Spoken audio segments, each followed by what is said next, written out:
Our first reading this morning comes from the poem Mask by Kelly Ann Horniak. The mask is ornate, giant diamonds inlaid, 24-karat gold as a frame, and the eyes that fall upon it are green, an emerald so supreme, if you know what I mean. It is awe-inspiring. It is one of a kind, and it is heavy, deceptively heavy. Still, I cherish this facial armor that presents itself as an accessory.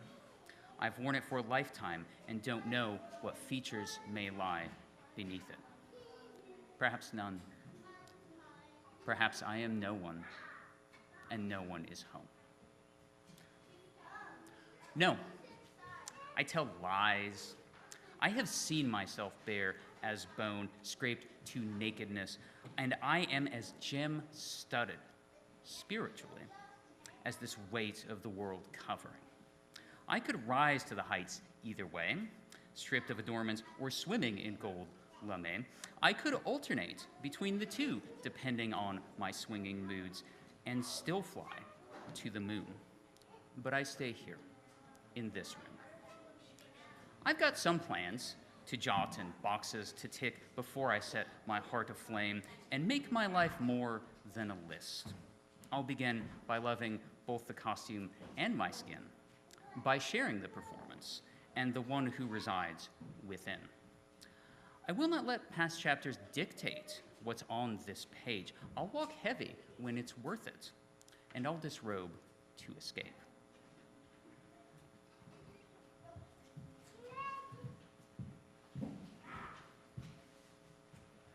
Before we get to the sermon portion today, we're going to have a little activity that we're all going to do together. You all saw those little masks sitting in most of the seats. If you didn't get a mask, if you don't have one, there are some in some empty seats in various places. Everyone who wants to can have a mask, I'm hoping. And we're going to pass around some pens and pencils for anyone who needs them. And here's what we're going to do. And I encourage you to do this throughout the sermon, and we're going to have a little activity with it, okay?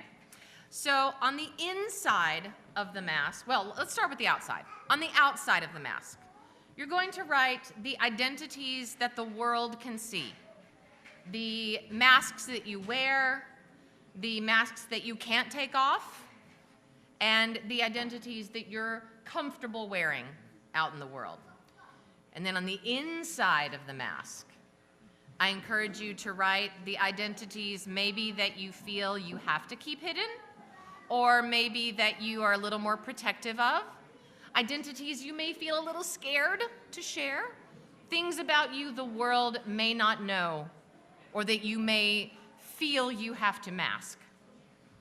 And we're going to pass those out, and we're going to take a little bit of time right now with some music for you to just write the identities on the outside and the identities on the inside. So take a little time and do that now.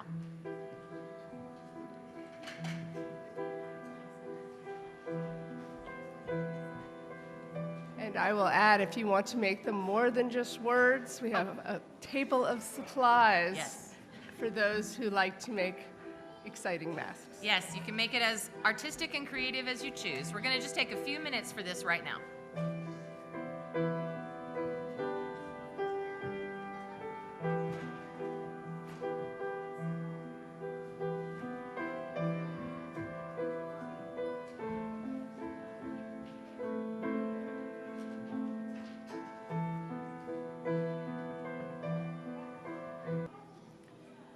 And you may, of course, continue to write or draw or create throughout the rest of the service if you need to, but I wanted to give you a few minutes just to focus on that. When I was in 6th grade, is anybody here in 6th grade right now? There you go. Fantastic. Fantastic. So, when I was in 6th grade, the truth is I wasn't all that different from how I am right now. And my teacher assigned us all poems to memorize. This was my favorite activity of the year. And I was lucky enough to be given a poem called Halloween by Harry Bean, I don't know how to pronounce his last name. I still remember a lot of that poem even to this day, and I couldn't not share it this morning. I'll speak my favorite stanza for you. It says, "Tonight is the night when dead leaves fly like witches on switches across the sky, when ghoul and ghost and goblin host dance round their queen. It's Halloween." Oh, my imagination thrilled to the creatures of Halloween back then. Witches on switches and ghouls and ghosts and goblins. And I still love the holiday, even though it's been a very, very, very long time since I have been trick-or-treating. It's funny, when I was a kid, even though the whole wide world of Halloween costumes was open to me, most years I chose to wear exactly what I'm dressed as now, a witch. Halloween, which is also called All Hallows Eve, is a time of costumes and masks and trying on new ways of being, new ways of seeing.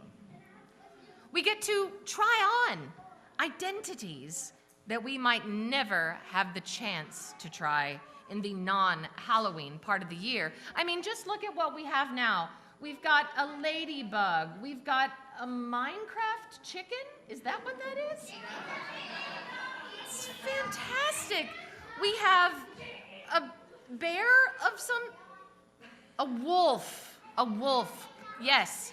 We have a K-pop demon hunter. We have a butterfly, a dark fairy? I'm not sure. We have creatures of all manners. A vampire. We have so many wonderful ways of being that we are trying on. We get one night, and sometimes, as parents know, 1 week, to really let the self move through the world in a way that we've never experienced before. And we let other parts of ourselves take a back seat. We have that night to be someone different. I think I probably chose a witch costume year after year after year because the truth is I was drawn to the power of a strong woman with magic in her fingertips, right? A witch doesn't have to apologize for knowing all the right spells. A witch doesn't have to be pretty in the way the world wants her to be. A witch, it's perfectly okay for a witch to have big opinions. It's okay for a witch to be a leader. And a witch usually gets a cat or an owl for a best friend. And most importantly, she doesn't have to clean her room if she doesn't want to.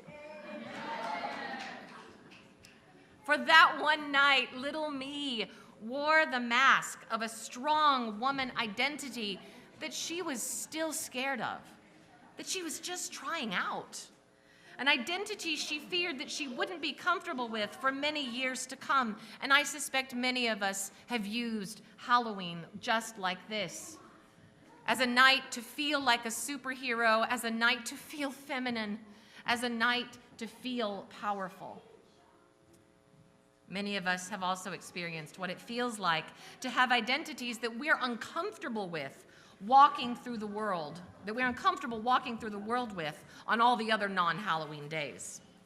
We have identities that we might not feel safe to share with others, and we might not even feel certain of inside ourselves. We often wear masks on the outside that protect the truer identities on the inside. The autistic and other neurodivergent communities have a term for this, actually. They say that they often have to move through the world masking or suppressing or covering up their natural and beautiful neurodivergent traits to fit into a society that was not built for them. It sometimes is an unconscious strategy that protects them from social or bodily harm. Other times, masking is consciously chosen and used as a tool of self-advocacy by the neurodivergent person. But many times, masking is something that they feel forced into, either by people in their lives or simply by society. And it breaks my heart. It breaks my heart that we have a world where they feel too unsafe or uncomfortable to be fully themselves. Also, the trans, non-binary, and gender non-conforming community also absolutely understands the concept of hiding within a conforming identity that you don't fit. Or trying on a new mask to see if it feels right. In fact, many trans people try on a new gender identity first on Halloween night, the queerest night of the year. The non-binary author, performer, and activist Alok Vaidmenon wrote that we have been taught to fear the very things that have the potential to set us free. We fear the creatures of Halloween because they have a freedom and a wildness that we keep restrained for the rest of the year. We fear, too, unmasking ourselves. We fear our unmasked selves, even though it is the self that desperately wants to love us into being. Who are you on the outside? Who are you on the inside? What is inside you that needs to be loved into reality, loved into feeling safe enough to breathe? And now we're going to move into the first part of our masking ritual. Friends, I invite you now to take the mask you've been given. Hold it in your hands.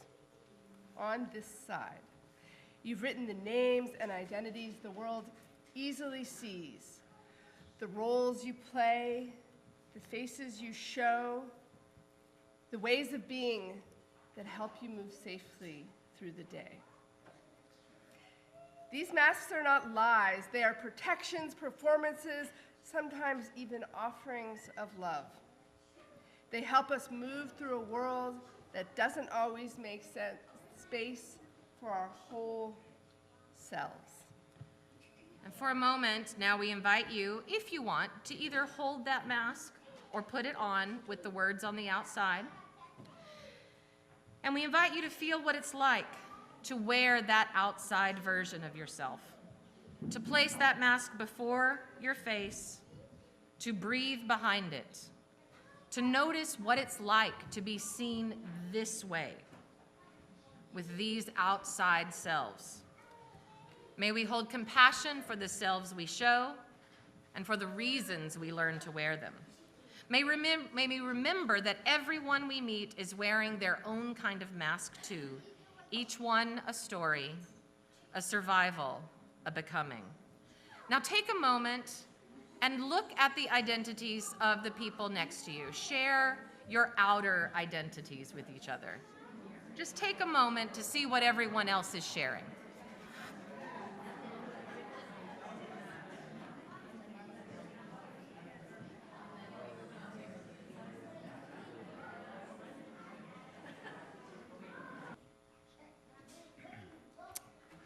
Today's second reading is an excerpt from the essay Beyond the Gender Binary, also by Alok Vaidmenon. Conformity requires us to minimize our differences for the greater good. We fear that if we don't conform, we will be abandoned. But there is no loneliness like having people only see you after you've erased yourself. This repression is something we first did to ourselves. We know how to do it so well to other people because we were the first testing grounds. We silenced our own differences, subdued our creativity, and toned down our gender nonconformity in order to fit in. We thought fitting in would give us security, but is it security when someone else living their life differently unsettles us to our very core? What part of you did you have to destroy in order to feel safe in this world?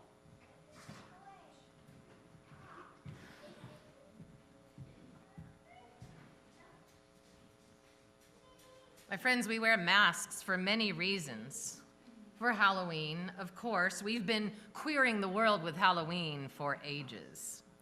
But we also wear masks for other very, very important reasons too, like superhero work, where we need to hide our identities. But sometimes we wear masks simply to feel safe, to belong, to keep from being hurt. I know I have long had to do that in some spaces myself. We do it to not stand out too much, to not be seen as too much. But often there comes a time when the mask becomes uncomfortable, when it begins to itch, when we start to feel the weight of carrying what is not fully us. James Baldwin wrote, "Love takes off the masks that we fear we cannot live without and know we cannot live within." Are there more authentic selves inside of you, longing to be loved into being? What's in the way of letting yourself be yourself? I want to be very, very, very real, though, about a couple of things related to masks and the faces we wear. Many people can't take off identities that make them feel less safe and loved in our world today. When the very color of your skin puts you in danger, there's no mask in the world that can fix things. And for others, masking is the only tactic between them and a world that doesn't support them, or a country that feels unsafe, a country that is targeting many of our beloveds, some of whom are right here in the room with us today. Sometimes the mask is a shield of protection. So then our task here, in this space, especially for these people who can't take off their identities, our task here in this community that we are co-creating together is to build a place where everyone feels safe enough to be themselves, in their own skin, to remove the masks that the rest of the world makes them feel like they have to wear. Now, what this practice looks like is a lot of decolonizing and anti-racist work, a lot of learning and unlearning, a lot of keeping love at the center radically, maybe even a little fanatically. We need to get weird about it. And since I've been here over the past, how long has it been? 2 months, maybe? Maybe not even quite that long. I have seen that so much of this work has been done by this community. You have been doing it, you are doing it, and of course, the work is never done. So how can we as a community consciously invite everyone's fullest, truest self to our spaces? How can we give ourselves radical permission to do the same? Now, I've worn this witch's hat and cloak today because the witch is one of the oldest stories of women's power. Strong, wise, mysterious, feared, free. But the truth is, I don't need this costume to be powerful. Maybe little Monica did back in, elementary school or junior high. But I don't need them anymore. I don't need the hat to be wise. I don't need the cloak to have courage. I don't need any of that to truly sit in my own authentic self, in my own power. Just as I am, without all of that, I am strong. I am wise. So are you. I also do have a cat for a best friend. And the hairs on my chin are totally fine. Who I am is enough. Who I am on the inside is enough, and the same is true for you. Who you are in your realest, messiest, most authentic selves is enough. When we dare to unmask, to speak the truth of who we are, to let our light spill out into the world, we make it safer for everyone else to do the same. The world needs your unmasked selves.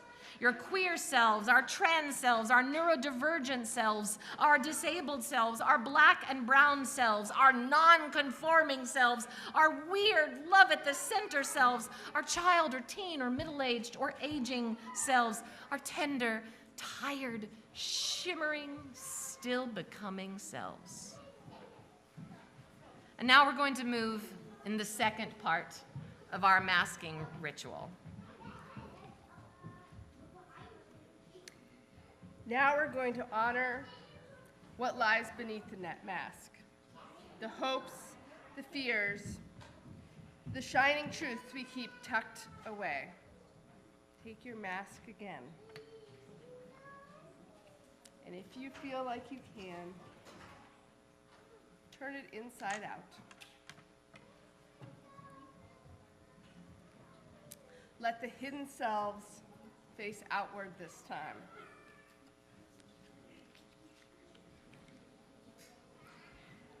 These are the parts of you that the world may not know yet, but that deserve to breathe in the open air. As you hold or wear your mask now, imagine the courage it takes to live this way, to let what was once hidden become seen, to live unmasked just a little bit more each day. And now that you have the hidden or more private identities on the outside, as you feel comfortable, take a moment and read or see what others have on their outside. Take just a moment for that now.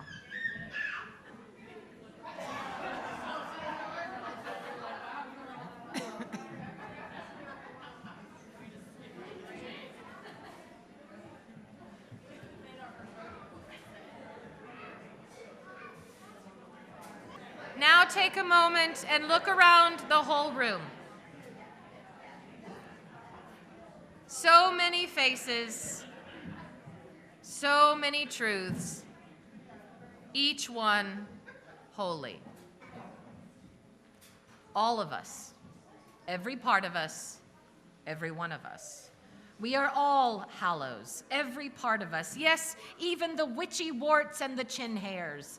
The selves we wear on the outside and the selves we carry inside are all holy, holy, holy. And as they say, we are all hallowed. In this space, in this community, we welcome all of what and who you are. So may it be, so may we become.